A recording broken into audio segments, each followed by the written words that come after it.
ចាសួស្តីអ្នកទាំងអស់គ្នាថ្ងៃនេះខ្ញុំចង់បង្ហាញអ្នកទាំងអស់គ្នាអំពីការធ្វើជ្រក់ម្ទេសជ្រក់ម្ទេសនេះយើងអាចញ៉ាំជាមួយនឹងត្រីអាំងត្រីចៀនក៏បានណាបងប្អូនបើសិនជាយើងចង់ធ្វើជ្រក់ល្ហុងយើងគ្រាន់តែបន្ថែមល្ហុងចូលទៅវាក៏ទៅជ្រក់ល្ហុងអញ្ចឹងដំបូងគឺយើងដាំទឹកហើយស្ងោរម្ទេសឲ្យវាឆ្អិន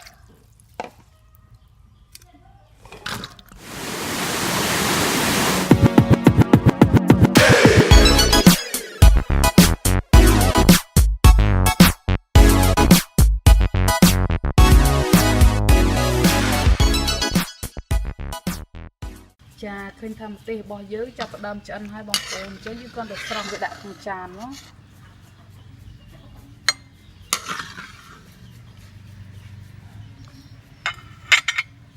ចាក្រោយពីការស្ងោរម្ទេសឆ្អិនហើយយើងចាប់ផ្ដើមធ្វើដាក់ម្ទេសនៅក្នុងជើងហើយចិញ្ច្រាំវាឲ្យម៉ត់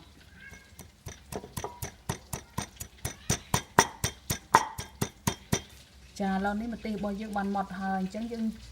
លើកម្ទេសនេះដាក់ចូលទៅក្នុងចានចាក្រោយពីចាំម្ទេសរួចហើយយើងចាប់ផ្ដើមធ្វើការចាំខ្ទឹមម្ដង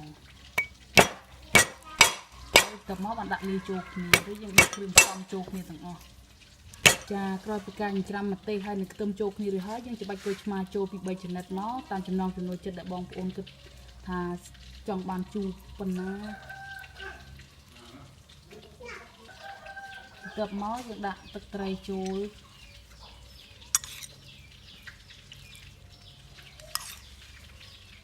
2ស្លាបព្រាបាយបន្ទាប់មកទឹកជាយើងធម្មតា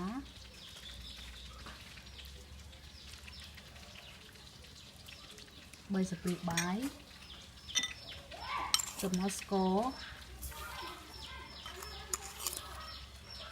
2ស្លាបព្រាបាយទៅមកអំបិ